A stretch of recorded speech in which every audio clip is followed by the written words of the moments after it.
आई लोग भोजपुरी इंडस्ट्री में जब तक खेसारी के अगर केहू नाम ना ली, जब तक केहू सरऊ आगे नहीं खन बढ़े वाला।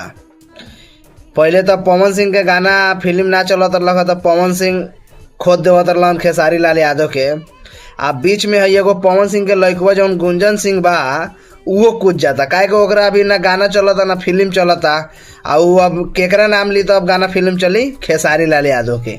वैसे अब खेसारी लाल यादव के ही जबरदस्ती कुछो मुछो बोल बोल के खोदत रहता कि खेसारी लाल हमरा बोली तो उसे हमरा फैन फॉलोइंग बढ़ी, हमरा गाना चली। लेकिन हम कहम कि ये गुंजन सिंह के बात पर अगर खेसारी लाल यादव अगर रिप्लाई ना दिहन तो उन्हें ठीक बा ना तो इस साला गुंजन सिंह के फैन फॉलोइंग बढ़ जाई। आ उहे चाहते बा गुंजन सिंह, ठीक बा। जब तक केहू खेसारी के नाम ना ली, जब तक केहू बेटा वायरल ना होई, ठीक बा। आ वीडियो ज़्यादा से ज़्यादा शेयर करो लोग तो नहीं।